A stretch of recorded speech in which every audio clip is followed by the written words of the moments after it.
Hello, lovelies! I'm here with Wae Wang, who is the brilliance behind all this gorgeosity you see behind us.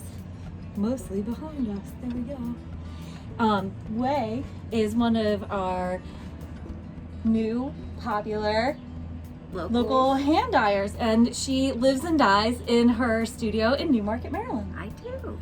So, Wae, how did you get started dyeing yarn? So several years ago, my real job, I guess, before I became an indie dyer was I was a fine arts framer, museum quality framer. And in 2008, the day Obama was being inaugurated, the district managers came in and let us all go. Ooh! Yeah. So I luckily got a severance package. I decided I was going to teach myself how to spin, and I bought the plastic Babe spinning wheel and spent my time unemployed teaching myself that. Went back towards getting a graphic design degree. Wandered into owning a yarn shop with a friend for a little while. Had a baby. Now I'm a stay-at-home mom, and I dye yarn. That's gorgeous. So that's the journey. So that's a really cool path, and I feel like it's a natural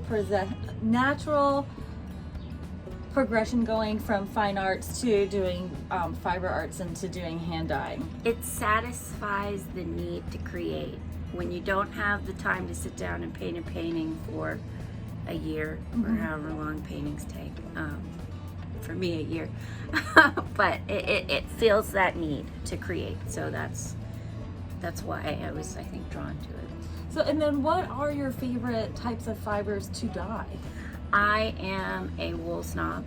I like wools. I like animal-based fibers, partially because they take dye so well. And I really do enjoy my acid dyes. I didn't really get into plant dyeing. It's just not saturated the way I want it to be.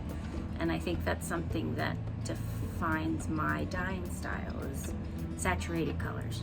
Yeah, I would have to agree. Okay, so now we'll take you on a tour and show you. Here are the colorways that were behind us when we had our little intro talking with Wae, who's right over here.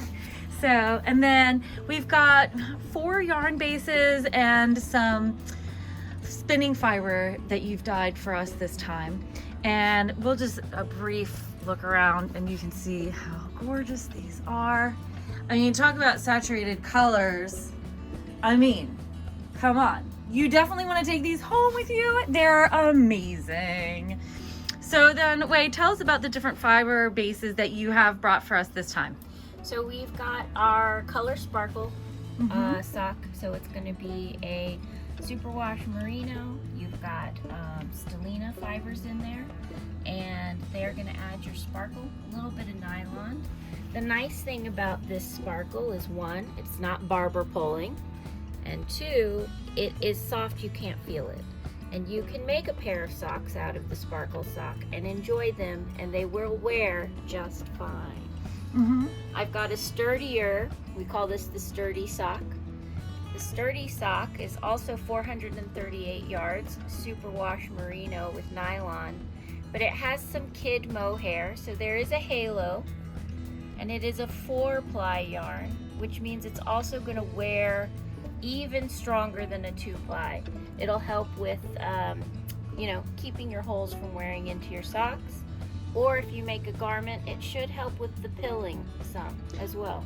It's really nice, yeah. And I know there's different ways to spin yarn. There's worsted spun and woolen spun, and these yarns are primarily worsted spun. Yes. So yeah, it's they're commercial based. Right, and they're very well balanced. You'll get excellent stitch definition, and then I think you said on your website about how you enjoy fingering weight yarns the best. Yes. So I prefer them because, 1, I think you get more for your money. So you have, with one skein, if you wanted to do a hat or a pair of gloves or a pair of socks, you're covered, right? Because indie yarn can be expensive. You don't need to make everything a project. that's 6 and 7 skeins large. Mm-hmm. So I love fingering weight because I get to give my customers at least a full project in a skein. And when I dye yarn, I'm going to dye it the way I'm going to shop for it. So if I am not going to knit a worsted weight sweater, and I'm not going to dye at and expect you guys to buy that as my main product, right? So I'm doing socks, I'm doing shawls, I'm doing projects that are attainable and have an end goal. But even with sweaters and garments, you're still looking at maybe 4 skeins versus 7. Right, that's a big savings. It's a big difference. It's a huge deal for me, and I'm mindful of that. And I am also mindful when I'm pricing to not just raise it just because. So I try and keep our prices as reasonable and give you as much color as possible. Yes, which is great also. And then, you know, this is great also not just for knitters, but also for crochet, since crochet does take up more yardage than knitting. It's our yarn eater. We know it. And, you know, this crochet shawl shows you that crochet in the sparkle or the fingering weight.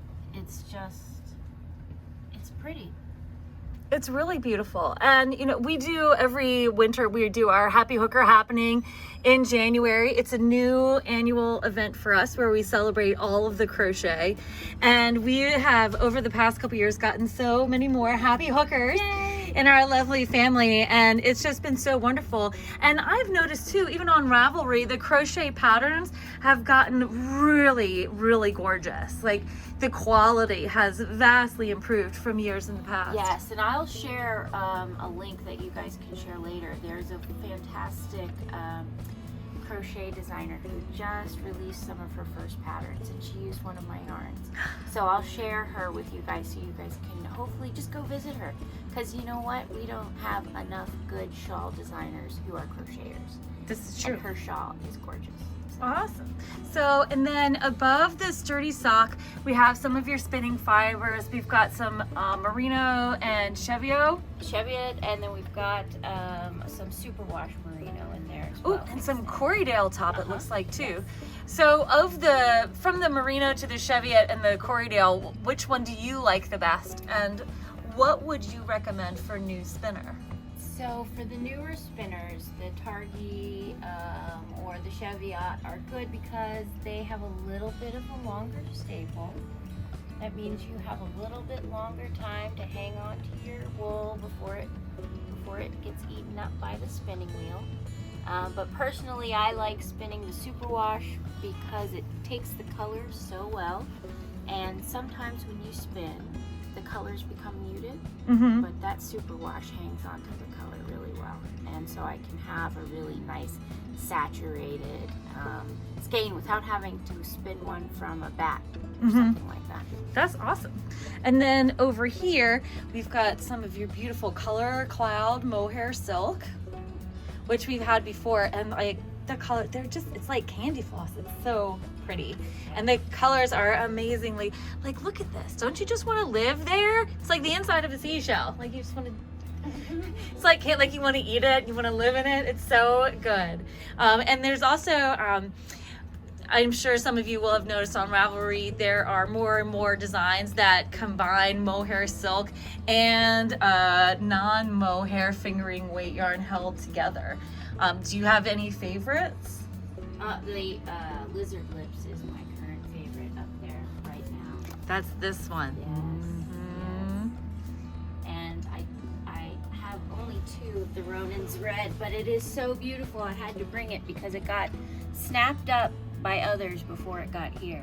But this will never show the saturation on the camera. It is so pretty in person. It's like cranberries. It's like, and there's just a shade of purple under there. But my son, he's learning colors. He asked, "Can you dye red?" And he isn't a big talker, so when he said red, I was like, "This is yours." So that's why it's called Ronan's Red. That's so great. Mommy picked some reds just for him.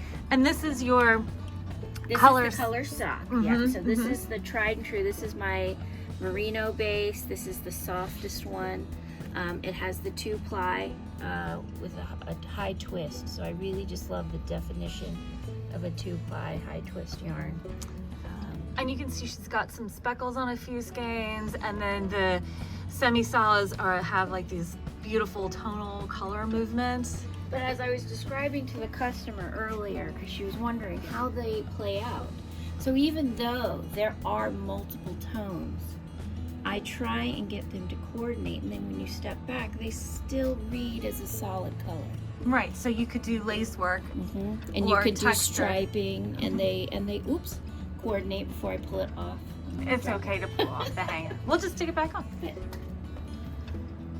So but these give you like a really good idea of how some of the colors will come out. And you can see over on the doodler shawl over here, if you want to do some fun color work, you can see how Wae has combined some of her colors together. And you know, even with these tonals, you can really see the details of some lace work, or if you wanted to do some more complicated textural stitches, then you can easily see how even with the speckle and these highly variegated tonals, like you still will get some definition and the texture will come through, which is nice. Yes, yeah. You know, You because don't lose the stitches. right, because a lot of times, you know, some pattern yarns can be busy and you want to pick a pattern that will celebrate the yarn. And a lot of these yarns that we have here with us can celebrate your stitching.